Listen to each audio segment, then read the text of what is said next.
Hello everybody, this is Dr. Beater. Today is April 24, 1976, and this is my monthly audio letter number 11. This year of 1976 is, of course, our bicentennial, the 200th anniversary of the founding of our beloved country.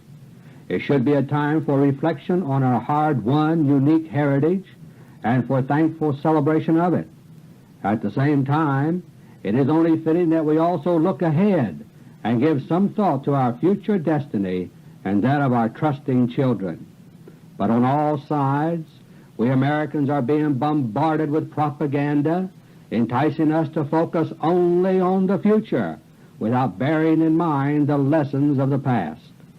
Bicentennial programs and articles dealing with our nation's early days keep the spotlight narrowly focused on the Revolution itself most of the time, instead of on the wonderful free republic that was the product of that revolution. This is no accident.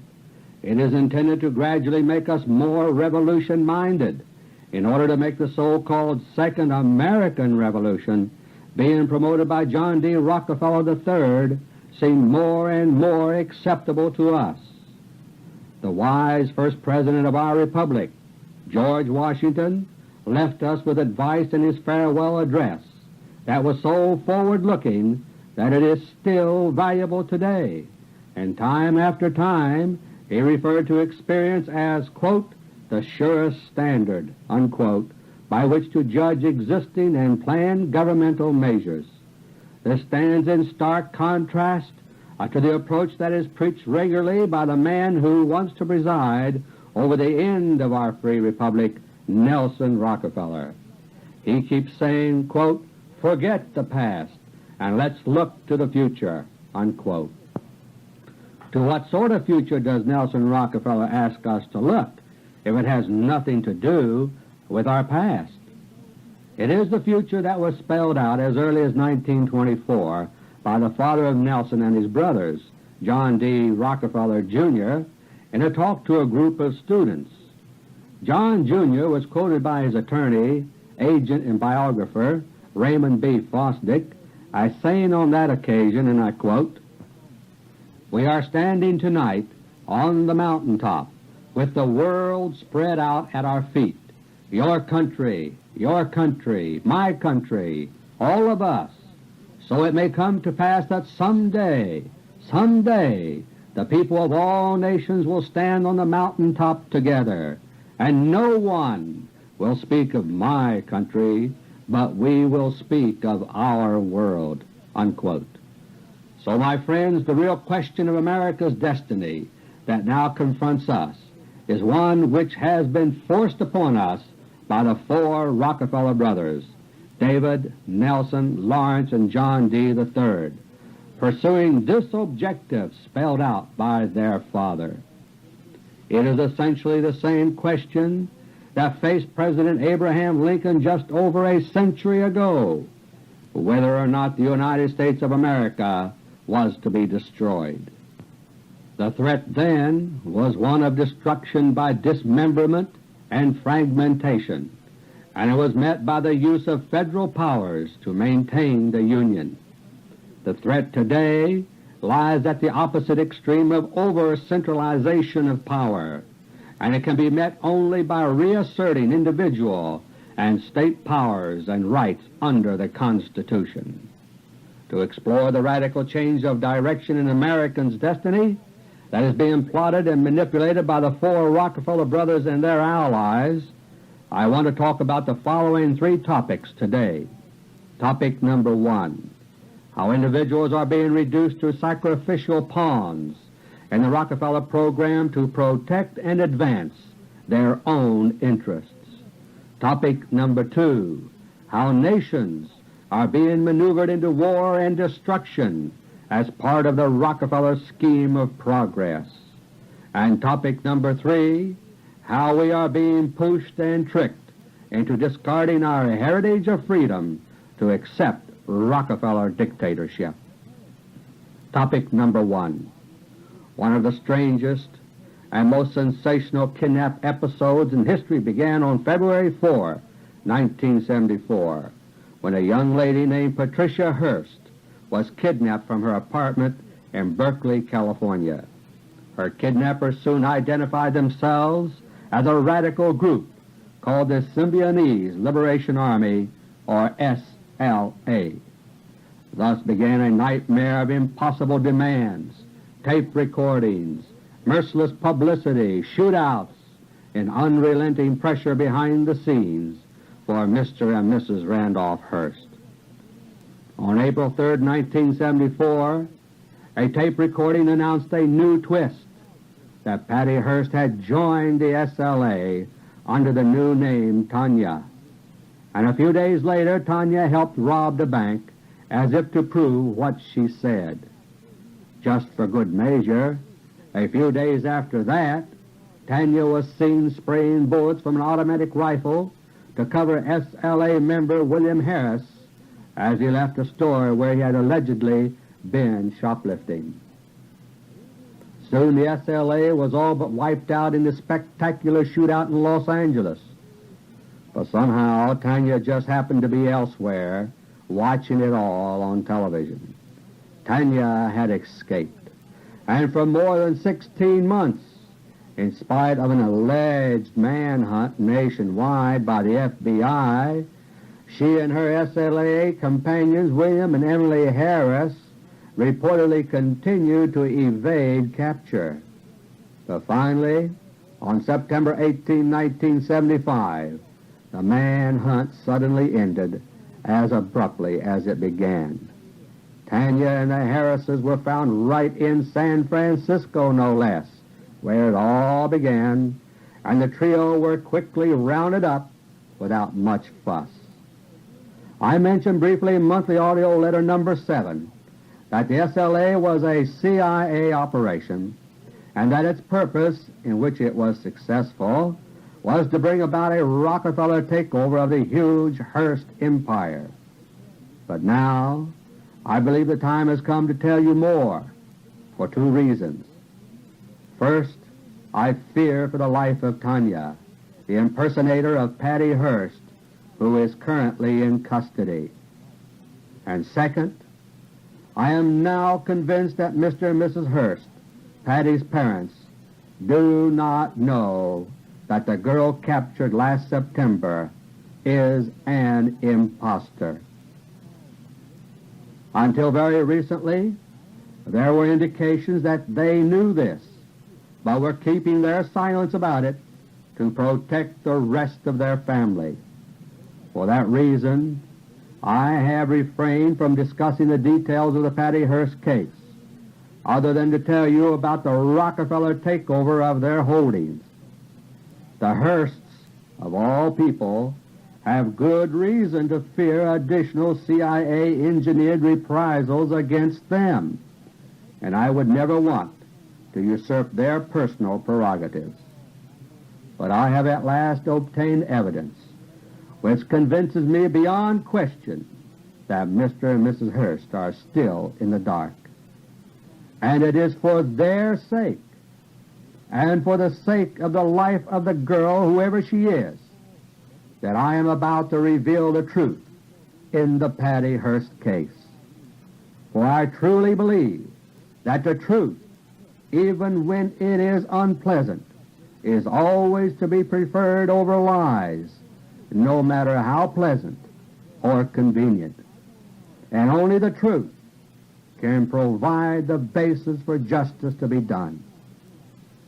The Hearst newspaper chain first incurred the wrath of the Rockefeller brothers 3 decades ago, when they led the campaign to expose major abuses spawned by the Rockefellers.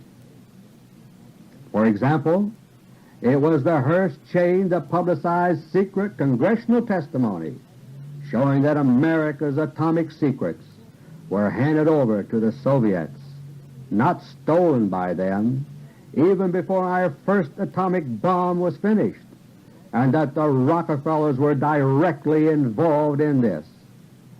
This was very easy for the Rockefellers, by the way.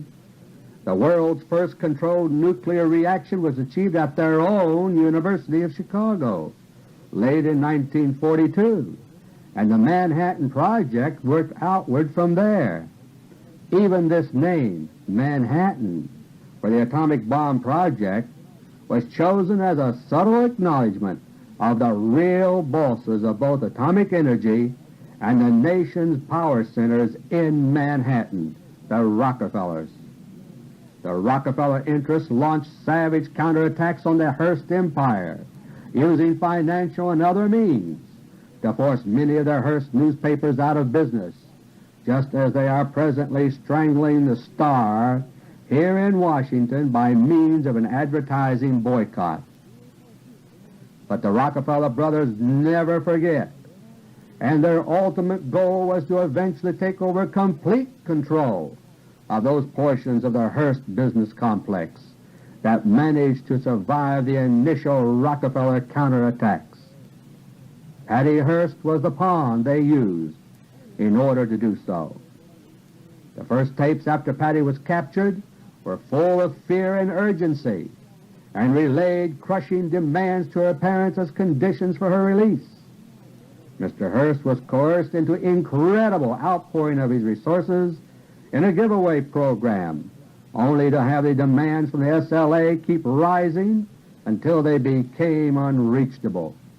Then, after a period of silence, came the first Tanya tape, claiming that Patty was disgusted with her parents and was joining her captors. But, my friends, the real Patty Hearst was no longer alive by that time. On February 28, 1974, just 24 days after her abduction, Patty was drowned in a bathtub by 3 SLA men, against whom I am told Patty put up a tremendous fight. Afterward, cremation was used to prevent any chance that her body might be discovered and identified. This is common practice in covert CIA executions, by the way, and I'm reliably informed that this was also Jimmy Hoffa's fate after his abduction late in July 1975, which I discussed in my monthly audio letter number 3. The rest of the charade up until the capture last September of Tanya, the impostor who is alleged to be Patty Hearst, had just one purpose: to maintain unmerciful pressures on the Hearsts in order to crack their control of the Hearst interests. And the prime pressure point in this campaign was Tanya herself, who was used in order to convince the Hearsts that their daughter Patty was still alive. Any loving parents in the position of Mr. and Mrs. Hearst would cling desperately to the hope of having their child returned to them, and the Hearsts are no exception. So long as she was not captured, there would be no chance for the Hearsts to discover Tanya was an impostor. And by allegedly being spotted from time to time, the assurance was maintained that she was still alive. Thus, in the best Rockefeller CIA traditions, Mr. and Mrs. Hearst were tricked into believing that they were bargaining for the life and for the return of their daughter Patty, even after she had actually been murdered. This deception continued for nearly a year and a half, until at last the CIA achieved by way of the SLA what the Rockefellers had sought all along: a transfer of the control of the far-flung Hearst interests to the Rockefeller brothers. As soon as the arrangements were made for this transfer of control, the bargain was for Tanya, alias Patty, to surface, and surface she did. This was a simple matter, since the FBI had known even before Patty's kidnapping that her abduction was planned, and was aware of her whereabouts and that of Tanya, Patty's impersonator, throughout the so-called manhunt of 19 months' duration. The Hearsts gave up practically everything in a deal to get their Patty back, and the last, most critical part of the SLA operation was to convince them that they had gotten what they had bargained for, namely their daughter Patty. Tanya therefore had to be captured and convince the Hearsts that she is their daughter, Patty, and the psychological profiling techniques, which were so useful in Watergating Richard Nixon and his aides out of the White House, were also used on the Hearsts in order to minimize the risk that they would see Tanya as a fraud. The Patty Hearst-Tanya manhunt was dragged out over 19 months, and during that entire time the Hearsts were subjected to cruel psychological pressures of all kinds for the purpose of damaging their capacity to perceive anything from a normal perspective. During most of that time, the Tanya charade was utilized to get them gradually accustomed to the idea that if they ever did see Patty again, she would be drastically changed by her ordeal, and therefore not like they remembered her. And Tanya, for her part, was herself schooled and psychologically programmed in order to be as convincing as possible in brief encounters with the Hearsts after her alleged capture. Even in spite of all this, the whole elaborate trick almost broke down when Mr. and Mrs. Hearst first got to see their alleged daughter after her capture. She was even more different than they had imagined, and afterward Mrs. Hearst sadly said to the press, quote, "That girl just isn't our Patty," unquote. She apparently meant it in a figurative sense, but her words unconsciously expressed the literal truth. But the natural deep-seated wish to believe that Tanya is Patty apparently won out, reinforced by all the inhuman pressures which even now still rest heavily on the Hearsts. For the moment, the Rockefeller brothers have won their gamble. They have fooled the Hearsts. Now there remains just one more detail to be attended to: the girl herself, Tanya, the girl who is alleged to be Patty. She has now completely served her purpose, and it is her turn to be double-crossed. The one thing the Rockefeller CIA agents cannot permit to happen is for Tanya to be released and have extended contact with Mr. and Mrs. Hearst.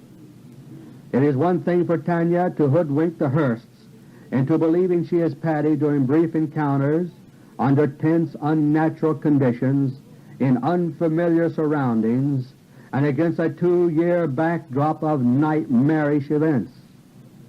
But it will be quite another matter for Tanya to return home with the Hearsts and continue to convince them she is their daughter during the course of an ongoing relationship in what should be familiar surroundings. The Hearsts would, without any doubt, soon see that something was terribly wrong about the girl who is supposed to be Patty Hearst. And that, my friends, is why I fear for the life of this girl who has called herself Tanya in the past. She cannot be allowed to go free. And now that her job is finished as far as the Rockefeller brothers and the CIA are concerned, she has become a liability for them. If she is very fortunate, she may just be locked up, out of sight, and the key thrown away. But I fear for her life, because if she is silenced, the deception of the Hearsts will have been sealed permanently, and any chance that she herself might someday blurt out the truth will be ended as well.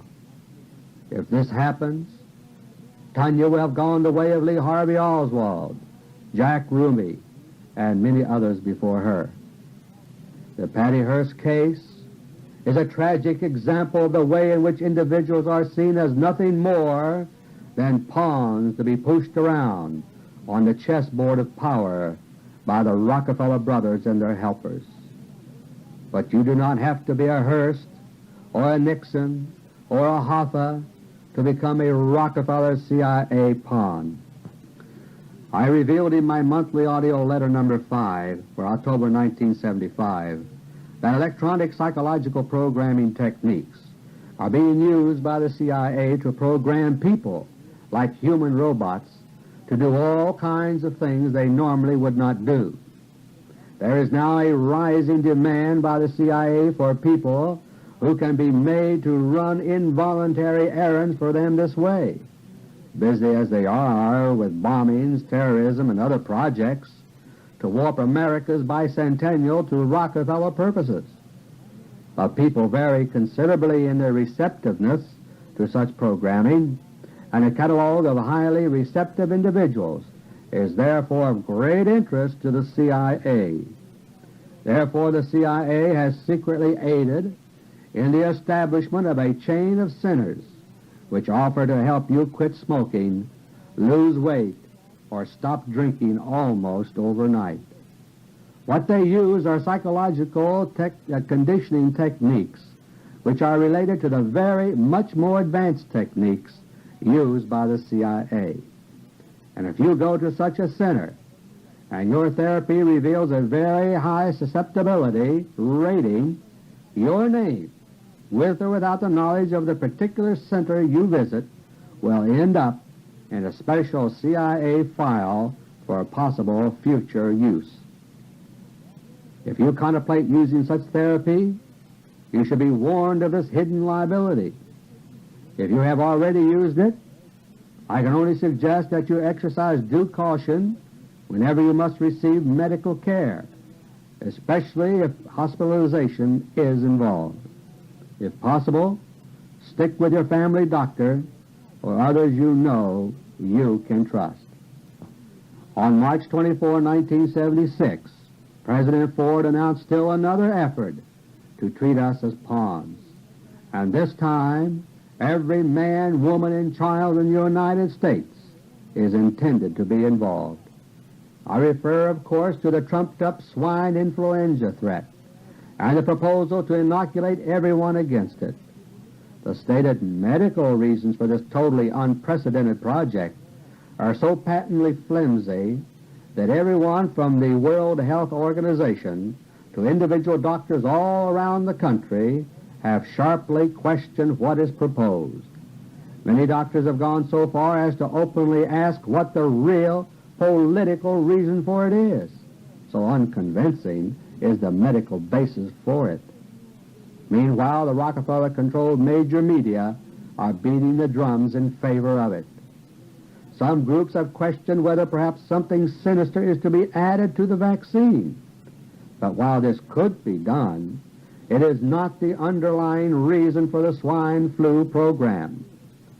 The whole swine flu swindle is an elaborate cover-up, the most diabolical so far, of the truth about the horrible CIA radioactive plutonium superpoison which is now contaminating the entire southeastern portion of the United States and is even beginning to show up now in traces nationwide.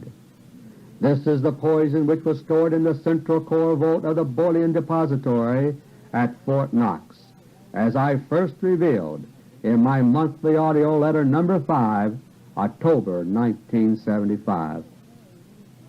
As part of the federal government's cover-up, they made matters 1,000 times worse when they deliberately dumped it into underground streams under Fort Knox during January, as I had previously reported. Now they are beginning to realize the hideous extent of their folly, but instead of honest remedial action, their response is still cover-up. First, the swine flu campaign began by alarming everyone with its alleged threat. Then it was pointed out that even those who do get the vaccine run a considerable risk of getting sick anyway due to side effects. And to cap it off, officials expressed public doubt by the end of March that it would be possible to produce and administer enough vaccine to inoculate everyone by late this year, when the government allegedly fears a swine flu epidemic. The whole thing is intended to condition us all to the idea that this will be the cause if and when Americans start dying like flies in some areas soon due to poisoning from the spreading CIA plutonium poison from Fort Knox.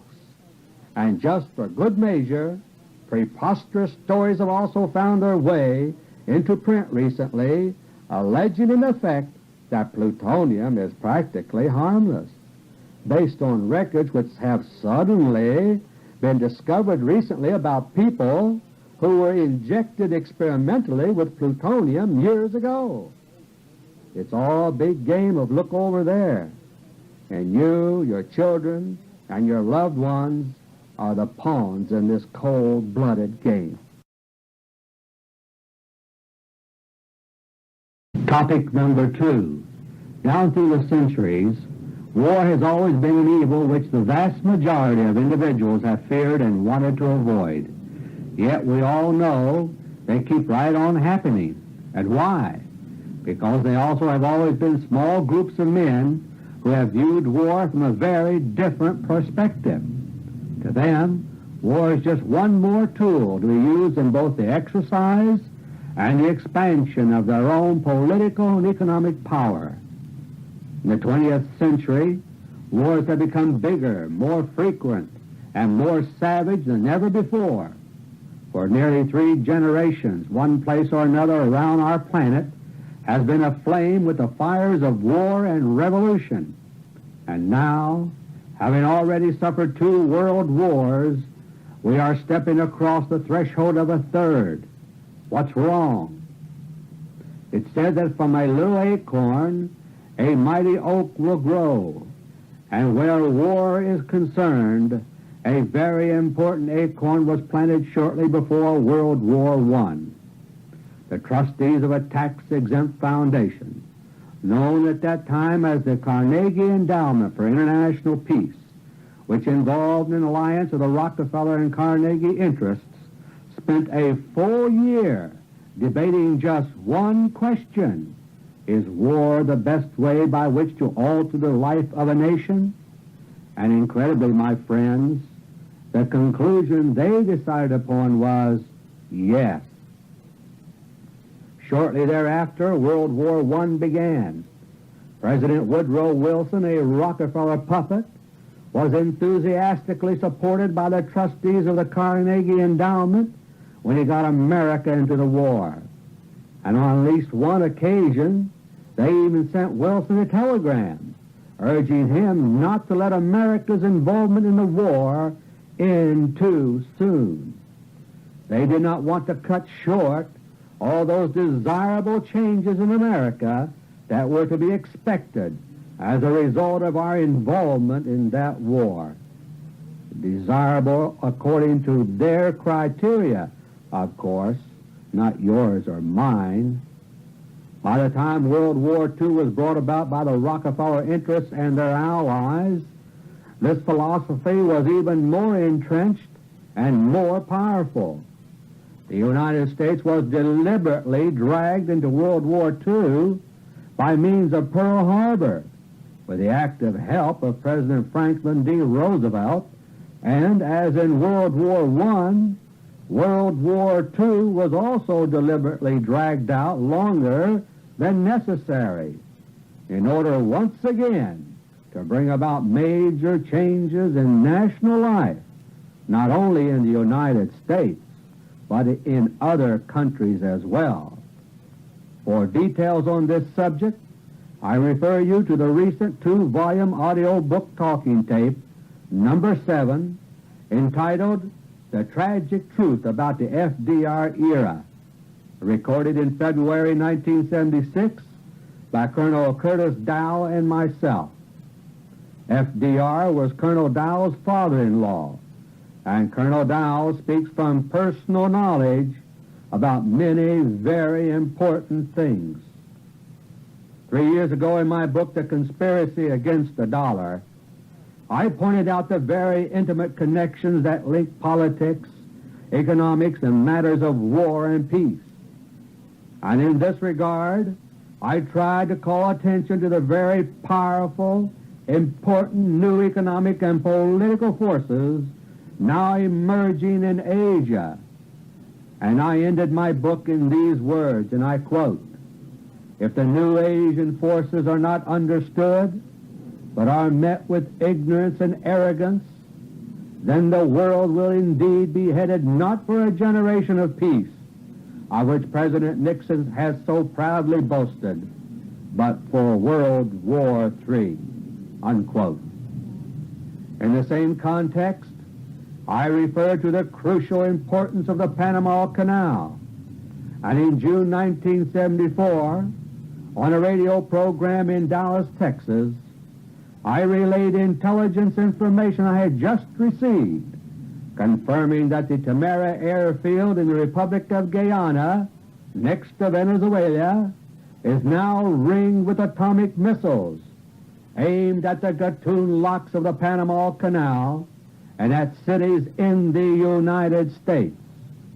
But as usual, the federal government still refuses to this very day to permit an honest investigation of this life and death situation. And by the way, Temera Airfield is being used by Cuba nowadays to ferry its mercenaries and supplies to southern Africa for more wars there. Temera Airfield, 25 miles outside Georgetown, Guyana, is larger than our Kennedy Airport in New York. In my monthly audio letter number 6 last November, I was able at last to reveal the whole grand strategy of the coming war, including the opening rounds in the Middle East and the succeeding stages by which it is presently intended to mushroom into a full-fledged world war. And on April 19, 1976, just 5 days ago, the United States government gave the official green light for the Middle East war to begin. On that day, April 19, the White House quietly dropped its previous opposition to all outside military intervention in war-torn Lebanon. All the blocks in the Middle East war plan are now falling rapidly into place. On March 13, 1976, Saudi Arabia sealed its own doom when the negotiations with American top oil people in Panama City, Florida, ended in an agreement for Saudi Arabia to buy the remaining 40% of the assets of Aramco, the four-company Rockefeller oil combine that operates in Saudi Arabia. Oil Minister Sheikh Yamani revealed that the takeover transaction would be carried out all at once within 4 to 6 weeks. What they do not realize is that after the Rockefellers get their money, the oil wells will be bombed out of existence by an American-Lebanon nuclear strike emanating from the Sinai. The White House go-ahead signal, April 19, to get the ball rolling in this war came exactly 5 weeks after Sheikh Yamani's announcement. Meanwhile, Prime Minister Forster of South Africa injected his country into the Middle Eastern fray by making a secret visit to Israel 2 weeks ago for the sole purpose of obtaining military hardware in exchange for raw materials. By doing so, he also left his country open to infiltration by a client state of the Rockefeller-controlled CIA. On top of that, he inflamed the Arabs and most all black Africans. So South Africa has jumped from the frying pan into the fire, and Henry Kissinger, on his African trip, will be handing out millions of American dollars to the so-called liberation fronts who are bent on liberating Rhodesia and South Africa for the Rockefellers. And so the black leaders here and abroad will be used by the Rockefellers in their attempt to help their ally, Soviet Russia, do the dirty work for them in southern Africa for the rich mineral resources there. The war situation we face, my friends, is increasingly dangerous, and as far as the first stages of it are concerned, imminent. But before I leave this subject, I should add that we must now not allow ourselves to lose our resolve to halt this trend into disaster. I believe we can still do it, and we must do it. Until recently, Rockefeller propaganda sought to create false optimism about our foreign policy, military posture, and other factors in our national strength. But now people are waking up. They know something is wrong. So now we are entering a new phase of defeatism propaganda designed to ruin our morale so that we will just lie down conveniently to be conquered. An example of this on the domestic scene was a statement by Senator Frank Church last summer to the effect that Americans would have no way to resist in the event of a takeover by a dictator. So vast are the spying abilities of the federal government. This alleged warning, greatly exaggerated for effect, came from one of the earliest accomplices in a cover-up now in progress about the hideous CIA plutonium poison. Other voices are also lending their weight to the defeatism campaign. But on an international scale, one voice stands out above all others, that of the allegedly exiled Soviet author Alexander Solzhenitsyn.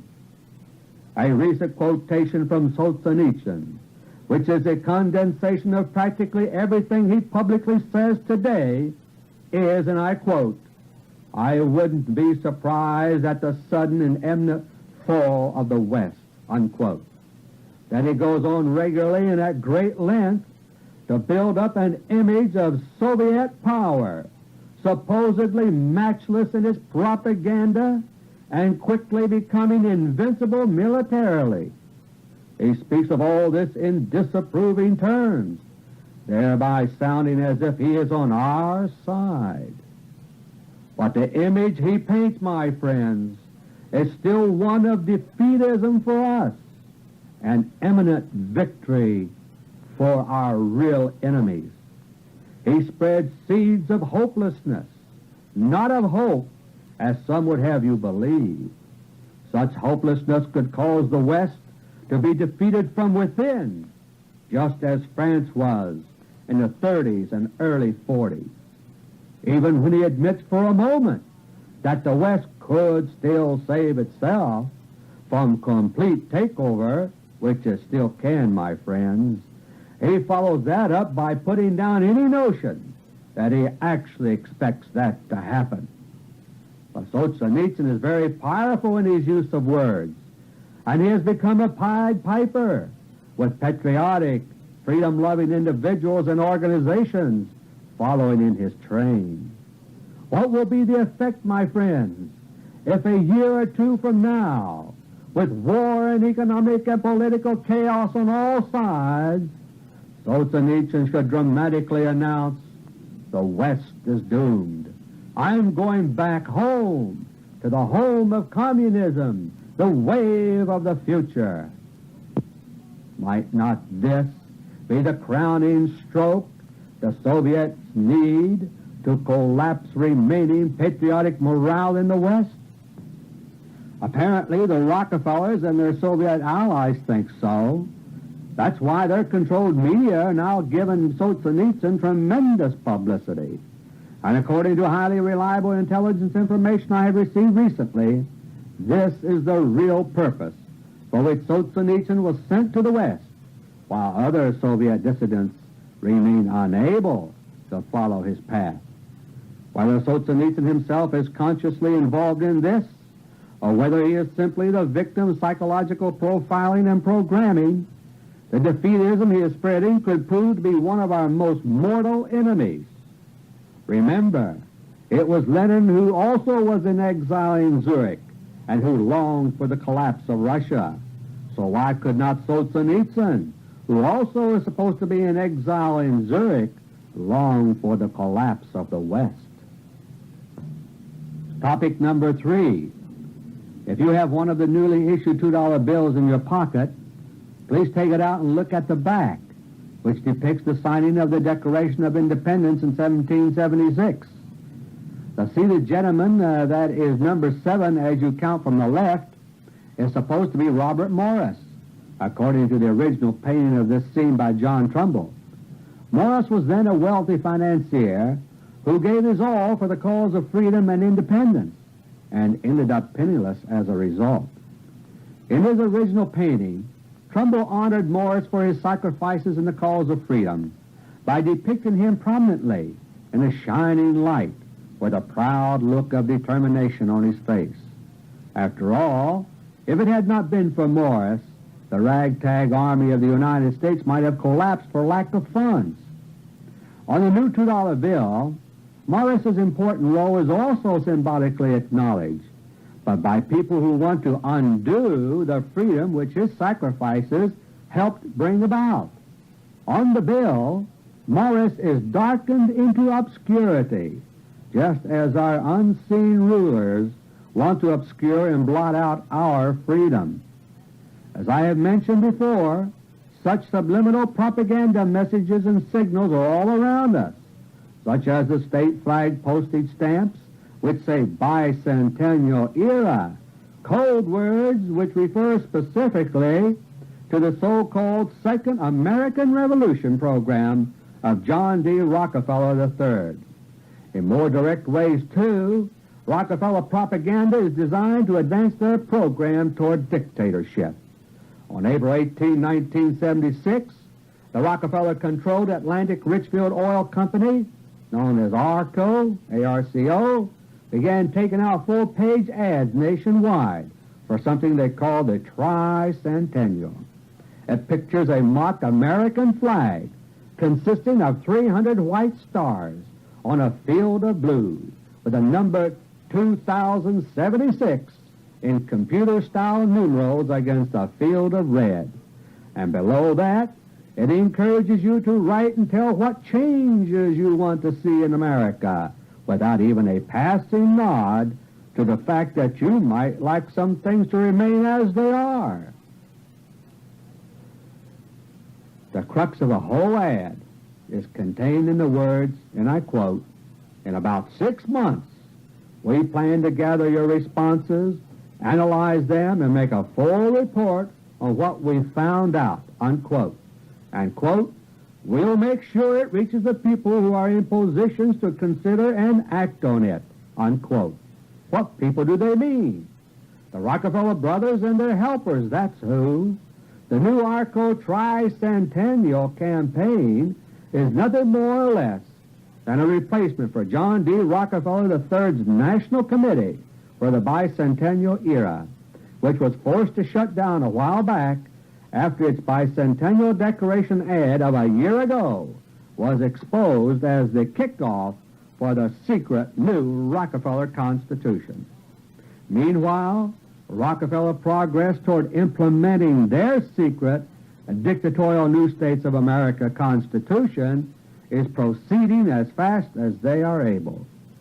During the first week of this month, April, a so-called critical appraisal of the United States Constitution was held in Philadelphia with over 100 attendees representing universities, business, labor, civil rights groups, the judiciary, Congress, and others.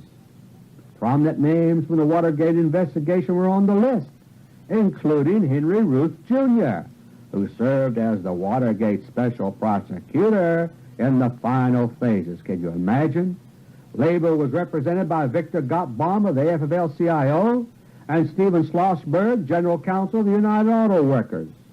On the business side were board chairmen of 3 corporations, J. Owen Miller of Cummings Engine Company, John D. Boyd of the D. Boyd Group, and Fletcher L. Bryan of Copper's Company, an especially outspoken proponent of ideas which appear in the Rockefeller New States Constitution.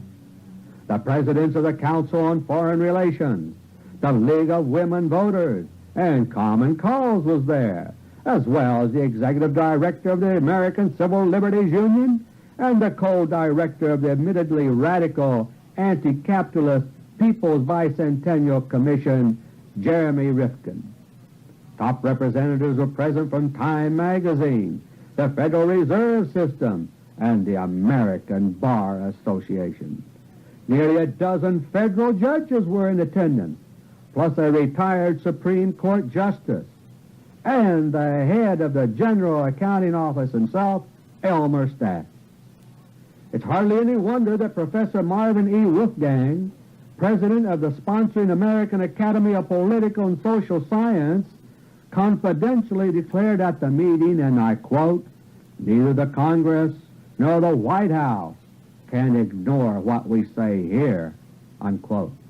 And this is no idle academic comment, my friends, because on May 12, 1976, the Philadelphia World Affairs Council, a unit of the Council on Foreign Relations, plans to come to Washington to begin seriously pressuring Congress in preparation for formal adoption of both the dictatorial Rockefeller New States of America Constitution and the treasonous Declaration of Interdependence, first introduced last October in Philadelphia.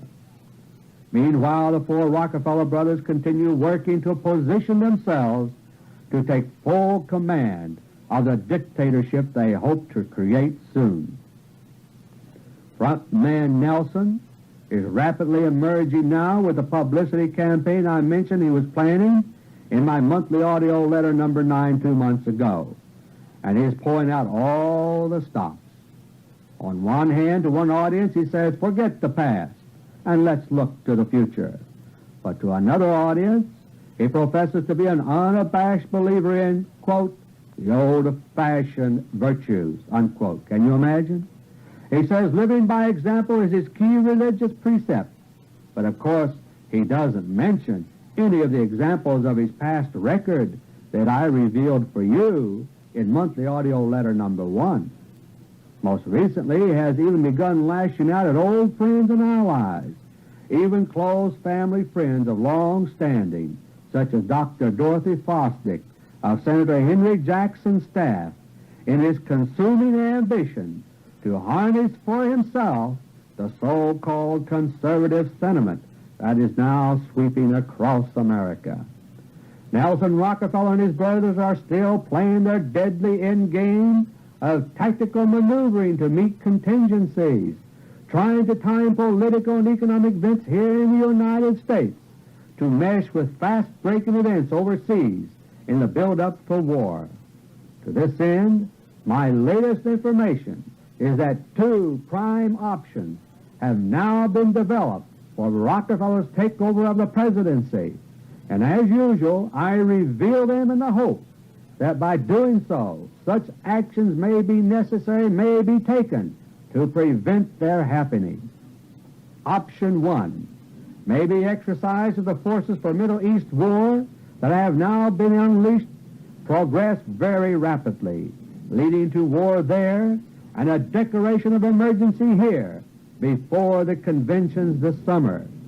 In that event, President Ford may be removed from office one way or another before the convention, in which case Rockefeller will become president and serve out Ford's term until January 20, 1977. But, my friends, option 2 is now at the top of the Rockefeller preference list. I can now reveal that Nelson Rockefeller plans to use his infamous 25th Amendment to the Constitution again, but in a different way. He has already made Ford to agree that he be his vice presidential candidate. Rockefeller now plans for Ford to be nominated for president and himself for vice president, regardless of what happens in the primaries. Then, after the convention, the plan is for President Ford to be incapacitated for one reason or another, thereby activating Clause 4 of the 25th Amendment of the United States Constitution. Under this clause, and I quote, a majority of the principal officers of the executive departments, unquote, who are now 99% Rockefeller client followers, will send a written declaration to the President pro tem of the Senate and to the Speaker of the House of Representatives that, and I quote, the President is unable to discharge the powers and duties of his office, unquote.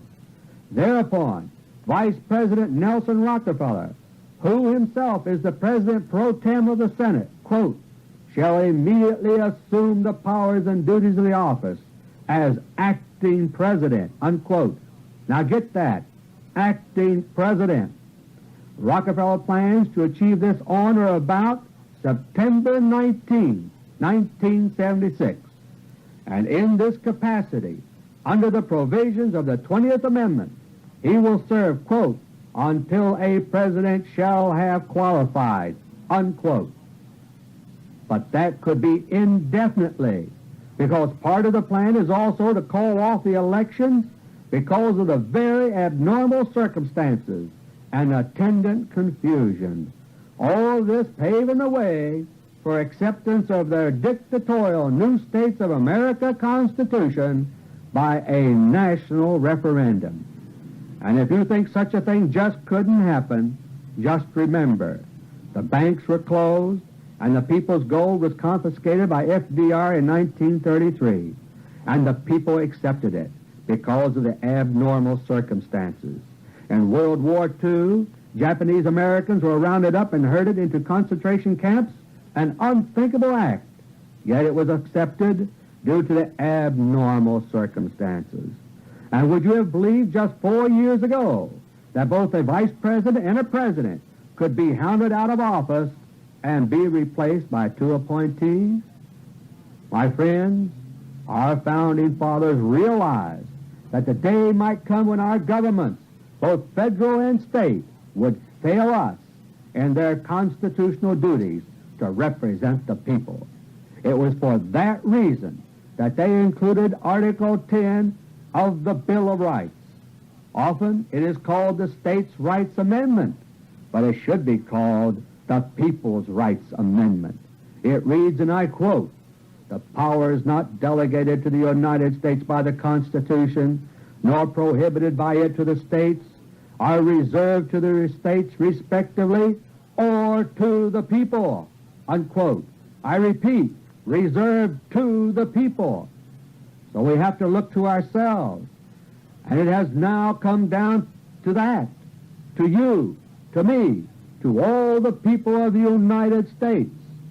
It is time for us to highly resolve, as did Abraham Lincoln, that this nation, under God, shall have a new birth of freedom, and a government of the people, by the people, for the people, shall not perish from the earth.